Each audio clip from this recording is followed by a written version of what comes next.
Okay, हम लोग NPO का आज जो होमवर्क था उसे सॉल्व करेंगे।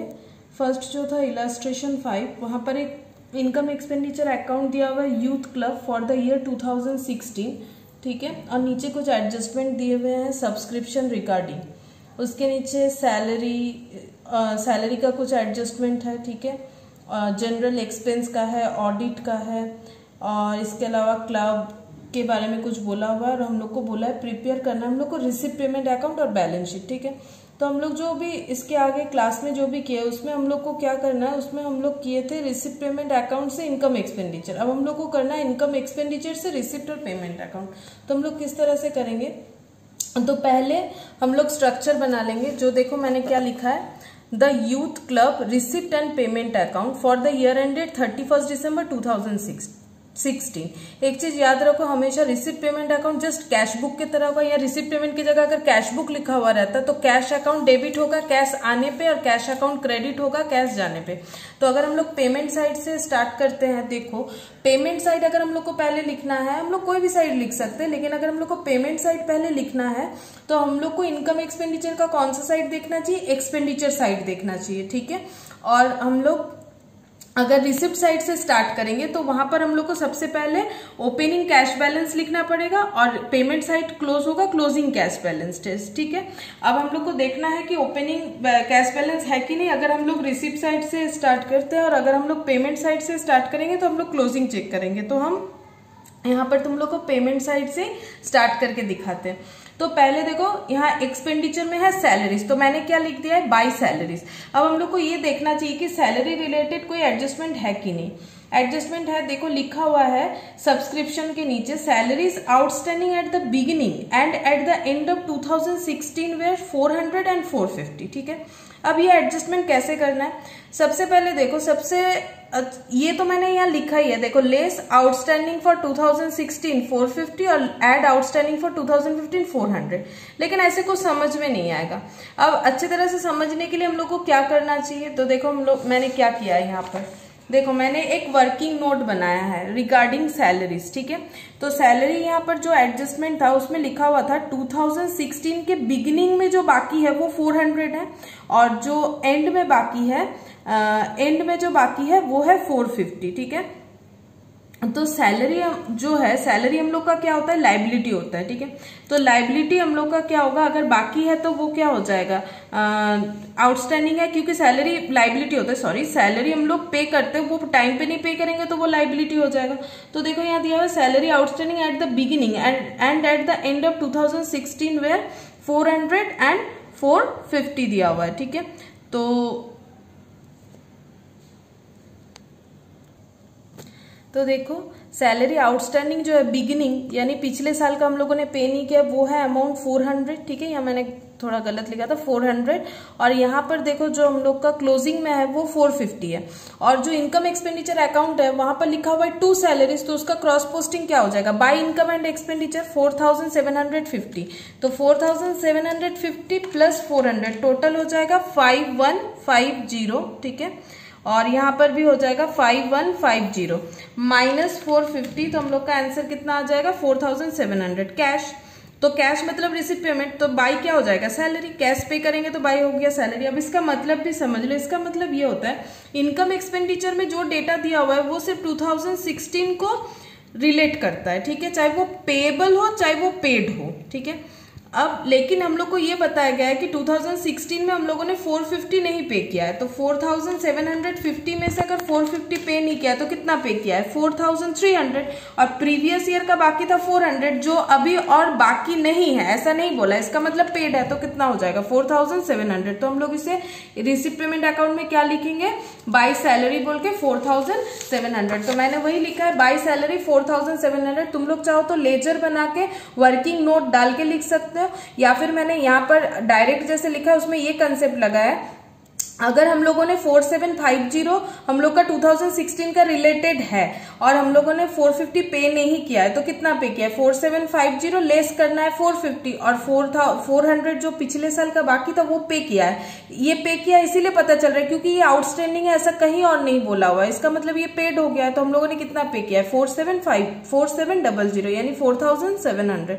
क्योंकि हम लोग को यहाँ पर यही लिखना है जो हम लोग का पेड है, वो 16 का या 15 का, इससे कोई लेना देना नहीं होता है। लेकिन रिसिप्ट पेमेंट से जो डेटा लिया जाता है वो सिर्फ करंट ईयर को रिलेट करता है, चाहे वो पेड हो चाहे पेएबल हो। जैसे ये पेएबल हो गया, लेकिन इसमें से बाकी जो बचा हुआ है वो तो पेड है, यानी 4750 से अगर हम लोगों ने 450 पेड नहीं किया है तो 4300 पे किया है, ठीक है। अच्छा, नेक्स्ट देखो, उसी तरह से मैंने किया है जनरल एक्सपेंस। तो बेस्ट ये होगा अगर तुम लोग पहले लेजर बना लोगे तो तुम लोग को समझने में दिक्कत नहीं होगा। जनरल एक्सपेंस जो है वो इनकम एक्सपेंडिचर से, देखो इनकम एक्सपेंडिचर में दिया हुआ है 500, तो मैंने लिखा है बाय जनरल एक्सपेंस 500, और इसका रिलेटेड डेटा दिया हुआ है include insurance prepaid to the extent of 600।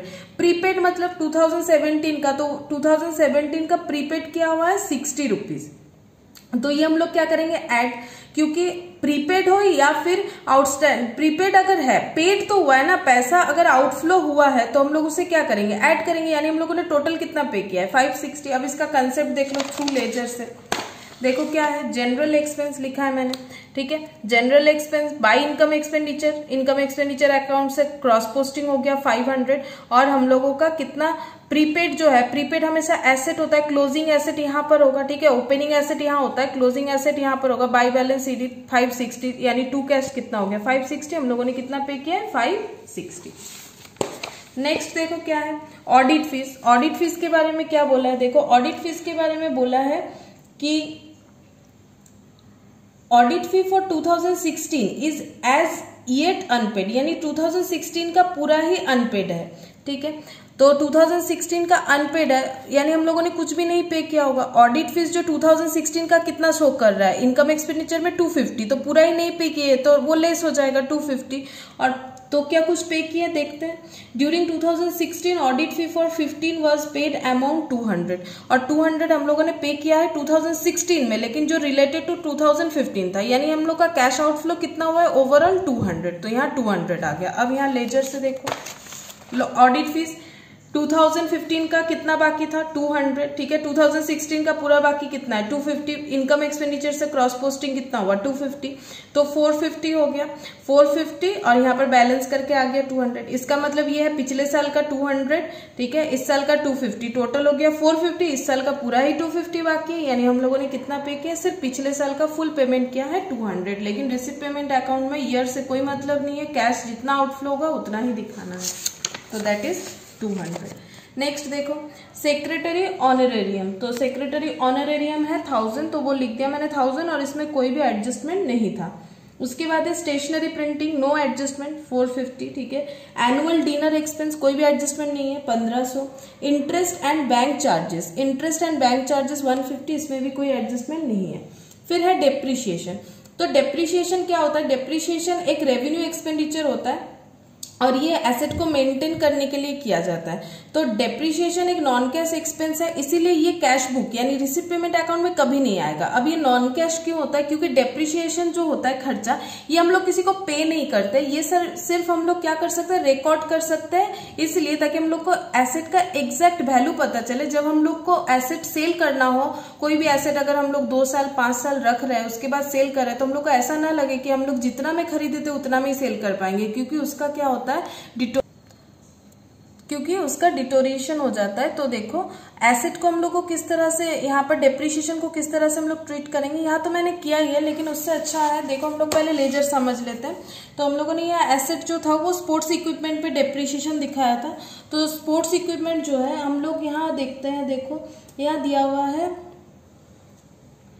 Eight the end of the year after depreciation equipment कितना बना है 2700, ठीक है। और उसके पहले क्लब का स्पोर्ट्स इक्विपमेंट 1 जनवरी को था 2600, क्योंकि स्पोर्ट्स इक्विपमेंट एक एसेट होता है, तो ओपनिंग था 2600, क्लोजिंग हुआ है आफ्टर डेप्रिशिएशन 2700, और डेप्रिशिएशन का एंट्री होता है depreciation account debit to sports equipment. तो बाय डेप्रिशिएशन ये हम लोग को इनकम एक्सपेंडिचर से मिल गया, एक्चुअली हम लोग लिख सकते हैं बाय इनकम एक्सपेंडिचर और हाइफन देकर डेप्रिशिएशन, वो कितना है 300। तो एक्चुअली कितना हो गया 3000, अब 3000 से 2600 हम लोगों ने लेस कर दिया तो 400। इसका मतलब समझो, हम लोग के पास 2600 का एसेट था लेकिन बाद में वो 2700 दिख रहा है डेप्रिसिएशन होने के बाद भी। इसका मतलब हम लोगों ने खरीदा होगा, क्योंकि 2600 पे अगर 300 का डेप्रिसिएशन लगता है तो वो बन जाता है 2300 का, लेकिन हम लोग का एसेट कितना शो कर रहा है 2700, यानी हम लोगों ने क्या किया है 400 का एसेट खरीदा होगा तो 2 कैश। तो फिर रिसीव पेमेंट अकाउंट में हम लोग को क्या दिखाना है, हम लोग को यही दिखाना है कि हम लोगों ने स्पोर्ट्स इक्विपमेंट परचेस किया है या फिर सेल किया है, उसी का एडजस्टमेंट। तो यहाँ पर हम लोग लिख सकते हैं बाय स्पोर्ट्स इक्विपमेंट 400। तो देखो बाय स्पोर्ट्स इक्विपमेंट तुम लोग डायरेक्ट लिख सकते हो 400। यहाँ मैंने जो एडजस्टमेंट किया है वो नहीं भी करोगे तो चलेगा, डायरेक्ट वर्किंग नोट से लिख सकते हो 400।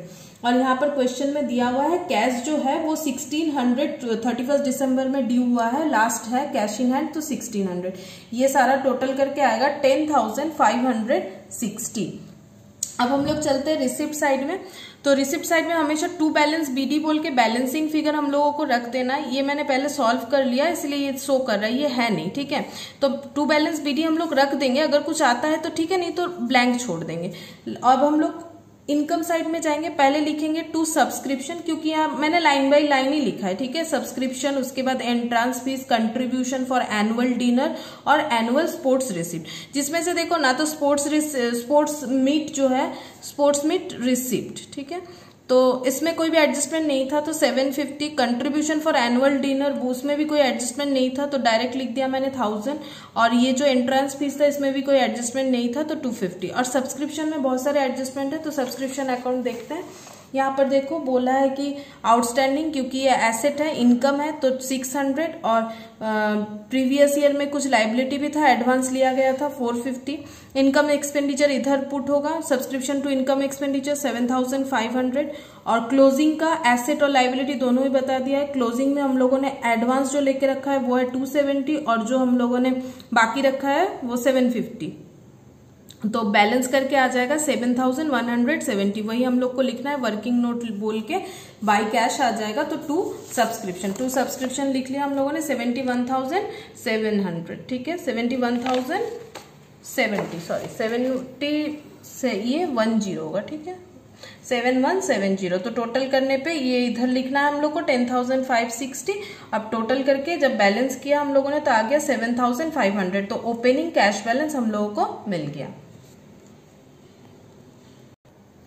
अब हम लोग को बैलेंस शीट प्रिपेयर करना है, तो पहले हम लोग को ओपनिंग बैलेंस शीट करना चाहिए, यानी 2015 का, बिकॉज कैपिटल फंड हम लोग के पास यहाँ पर मिसिंग होता है। तो कैपिटल फंड क्योंकि नहीं दिया हुआ है तो हम लोग पहले ओपनिंग बैलेंस शीट करेंगे। तो स्टार्टिंग फ्रॉम एसेट साइड अगर हम लोग करते हैं तो देखो एसेट साइड में हम लोग को क्या क्या लिखना पड़ेगा। यहाँ पर दिया हुआ है the club owned A free hold lease of ground valued at 10,000। तो फ्री होल्ड ग्राउंड कितना है 10,000, ठीक है। उसके बाद club had sports equipment on 1 Jan 2016। तो 2016 का 1 Jan यानी 31 दिसंबर 2015 का स्पोर्ट्स इक्विपमेंट ओपनिंग कितना हो जाएगा 2600। और अगर लेजर बना के करोगे तो इसमें बेनिफिट क्या होगा, देखो इसमें बेनिफिट ये होगा, अगर स्पोर्ट्स इक्विपमेंट में देखते हो तो ये ओपनिंग बैलेंस शीट में जाना चाहिए और ये कहाँ जाना चाहिए क्लोजिंग बैलेंस शीट में। तो यहाँ से हम लोग फटाफट लिख सकेंगे। सैलरी में अगर देखोगे तो ये हो जाएगा आउटस्टैंडिंग सैलरी हो जाएगा ओपनिंग वाला, ठीक है। ऑडिट फीस देखोगे तो आउटस्टैंडिंग ऑडिट फीस हो जाएगा ओपनिंग बैलेंस शीट में। जनरल एक्सपेंस देखोगे तो यहाँ बिगिनिंग का कुछ भी नहीं है तो नहीं आएगा। सब्सक्रिप्शन देखोगे तो ये दोनों ही चला जाएगा ओपनिंग बैलेंस शीट में, एक एसेट की तरह और एक लायबिलिटी की तरह। अगर लेजर पोस्ट कर पाते हो, करना ही चाहिए, अगर कर पाओगे तो बहुत इजीली हो जाएगा। अब देखो आउटस्टैंडिंग सब्सक्रिप्शन आ गया 600, ठीक है। ओपनिंग से जो एसेट है ये देखो आउटस्टैंडिंग सब्सक्रिप्शन जो है वो आ गया हम लोग का 600। और प्रीपेड सब्सक्रिप्शन 450 इधर आ जाएगा, प्रीपेड या फिर एडवांस 450। अब जब हम बता रहे थे देखो सैलरी 400 जो है ये ओपनिंग में आ जाएगा, सैलरीज आउटस्टैंडिंग 400। ऑडिट फीस देखो ये जो था 200, ठीक है। ऑडिट फीस जो है 200 ये आ जाएगा, ऑडिट फीस 200। अच्छा, उसके बाद यहाँ पर कैश इन हैंड जो बिगिनिंग है वो है 1390। तो वो हम लोग को लिखना पड़ेगा, कैश इन हैंड जो है हम लोग को 1390।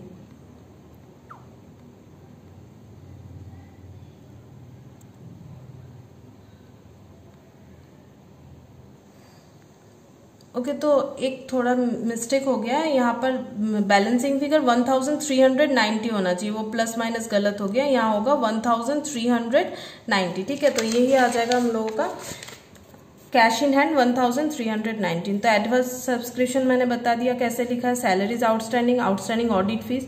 अब बैंक लोन कहाँ से आए, यहाँ क्वेश्चन में बता के रखा है, देखो इन 2015 the club has raised A bank loan 2000, तो बैंक लोन 2000 बस एसेट में जो आना था आ गया लाइबिलिटीज में, और हम लोग अगर टोटल करेंगे ये हो जाएगा 4590। चेक कर लो 10,000, 2600, 600 और 1390, तो आ गया 14,590 माइनस 450 माइनस 400 माइनस 200 माइनस 2000, 11,540। अब ये कैपिटल फंड लेके ही हम लोग को जो फाइनल बैलेंस शीट है वो करना है। वो देखो मैंने किस तरह से किया, कैपिटल फंड कितना है, ओपनिंग 11,540। अब यहाँ पर प्रॉफिट जैसे जुड़ता है तो इनकम एक्सपेंडिचर में सरप्लस तुम लोग अगर देखोगे तो वो किया हुआ है उन लोग का 600, वो जोड़ दिया मैंने 12,140।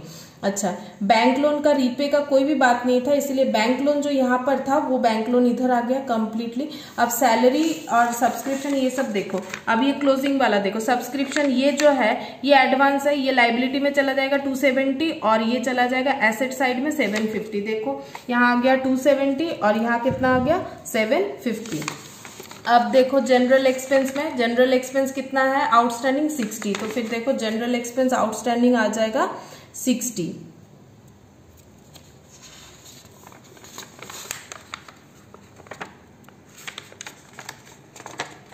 अच्छा, ऑडिट फीस लिखा है मैंने, पहले ऑडिट फीस देख लो। ऑडिट फीस जो है वो है हम लोग का 250, ये एडवांस किया हुआ है तो फिर ये 250 जो है ये आ जाएगा ऑडिट फीस। तो ऑडिट फीस आउटस्टैंडिंग जो है ये हो गया हम लोगों का 250।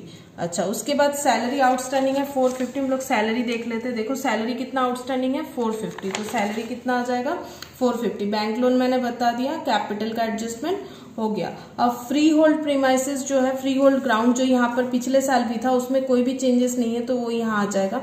स्पोर्ट्स इक्विपमेंट, ये देखो स्पोर्ट्स का जो अकाउंट देखोगे तो यहाँ पर 2700 होना चाहिए, तो 2700 ही है, मैंने यहाँ पर एडजस्ट कर दिया। 2600 पहले था, 400 खरीदा, 3000, उसमें 300 डेप्रिसिएशन लगा, 2700। आउटस्टैंडिंग सब्सक्रिप्शन 750, वो तो मैंने पहले ही बताया। प्रीपेड इंश्योरेंस ठीक है 60 और कैश इन हैंड जो दिया हुआ था 1600। और प्रीपेड इंश्योरेंस ये वाला, ये देखो जनरल एक्सपेंस जो था, एक्चुअली जनरल एक्सपेंस जो था वो प्रीपेड इंश्योरेंस का ही था, इंक्लूड प्रीपेड इंश्योरेंस दिया हुआ था। तो इंश्योरेंस प्रीपेड किया हम लोगों ने, ठीक है। प्रीपेड इंश्योरेंस कितना है 60, तो अगर हम लोग एक्सपेंस को प्रीपेड करते हैं हम लोग के लिए एसेट होगा, तो क्लोजिंग एसेट तो इधर होना चाहिए, लाइबिलिटी तो होगा नहीं, क्लोजिंग एसेट इधर होना चाहिए। तो क्लोजिंग क्योंकि ओपनिंग इधर होता है तो क्लोजिंग एसेट, तो देखो ये मैंने प्रीपेड इंश्योरेंस लिखा है जो एक्चुअली क्या है जनरल एक्सपेंस, ठीक है। जनरल एक्सपेंस के अंदर ये खर्चा है, तो टोटल करोगे तो 15,110 हो जाएगा। अब हम लोग इलास्ट्रेशन 6 सॉल्व करेंगे। देखो इलास्ट्रेशन 6 जो हम लोग का क्वेश्चन था,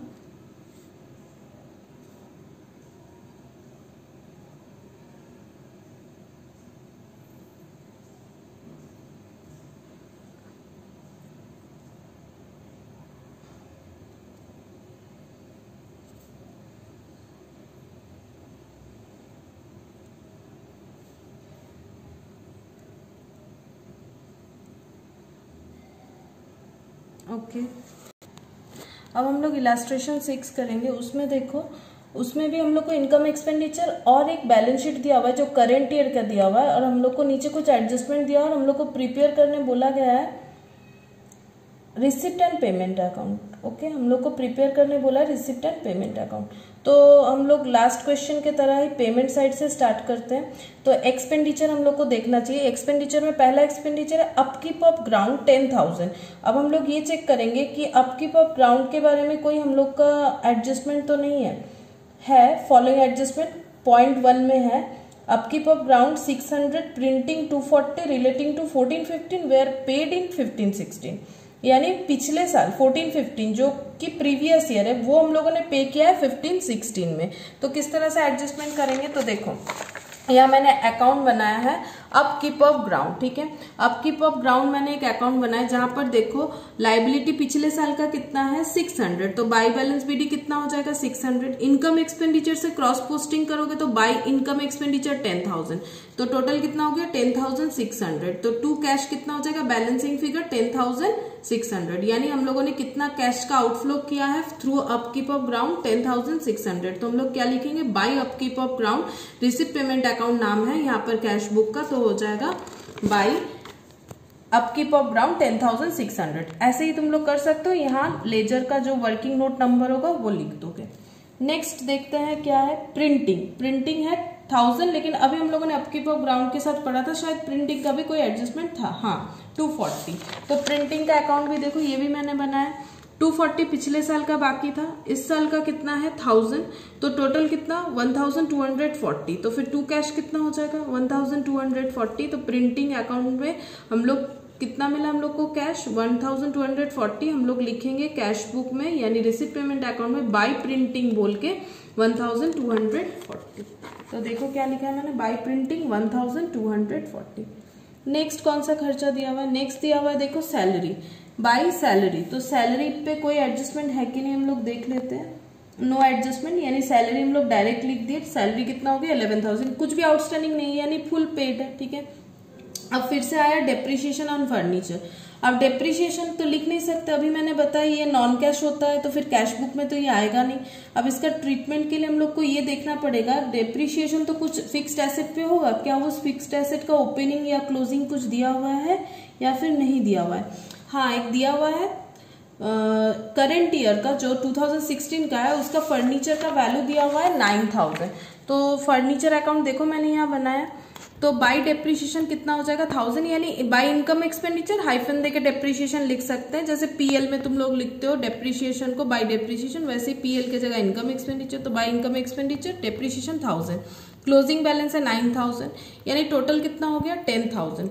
तो टू बैलेंस बीडी आएगा 10,000। टू कैश क्यों नहीं आएगा, क्योंकि हम लोगों को कहीं पर भी नहीं बोला हुआ है कि ये हम लोगों ने खरीदा है, ठीक है। ये जो फर्नीचर है ये इस साल परचेज हुआ है ऐसा कहीं पर भी नहीं लिखा हुआ है। अगर परचेज होता तो एक्सपेंडिचर में नहीं दिखेगा, लेकिन बैलेंस शीट में दिखाता कि परचेज अगर हुआ है तो बैलेंस शीट में दिखाता, लेकिन ये क्लोजिंग बैलेंस दिखा रहा है 9,000 और 1000 जो है वो डेप्रिसिएशन दिखा रहा है, तो 10,000। इसका मतलब पहले से एसेट था, फर्नीचर था, तभी ना उस पर डेप्रिसिएशन लगा है, तो ओपनिंग में बैलेंस तो होना ही चाहिए। तो ये टू कैश नहीं होगा, अगर हम लोग इस साल खरीदेंगे तो डेप्रिसिएशन लगाएंगे कैसे, तो इसीलिए पहले से ही था कितना 10,000, तो इस साल इसका क्लोजिंग बैलेंस कितना बचा है 9,000, यानी यहाँ पर फर्नीचर पे कुछ भी बैलेंस नहीं आएगा, ये लिखने का ही जरूरत नहीं है, ठीक है। फिर क्या है रेंट, तो रेंट देखो कितना है, रेंट है हम लोग का 600, उसमें कोई भी एडजस्टमेंट नहीं है, तो मैंने लिखा है बाई रेंट, ओके। अभी ये बाई प्राइजेस कहाँ से आया ये हम बता देते हैं। देखो ये बैलेंस शीट भी हम लोग को साथ साथ देखना है, ठीक है। फर्नीचर इस साल परचेज नहीं हुआ है इसलिए हम लोगों ने कुछ नहीं लिखा।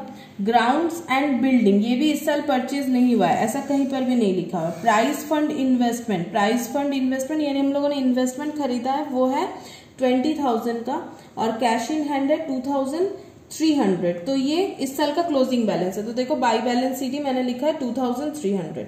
सब्सक्रिप्शन आउटस्टैंडिंग 15-16 वो तो रिसिप्ट साइड में जाएगा, ठीक है, वो बाद में देखते हैं। सब्सक्रिप्शन एडवांस वो भी रिसिप्ट साइड का है। एडजस्टमेंट प्राइस फंड देखो ओपनिंग बैलेंस यानी प्राइस फंड में पहले से कितना था 25,000।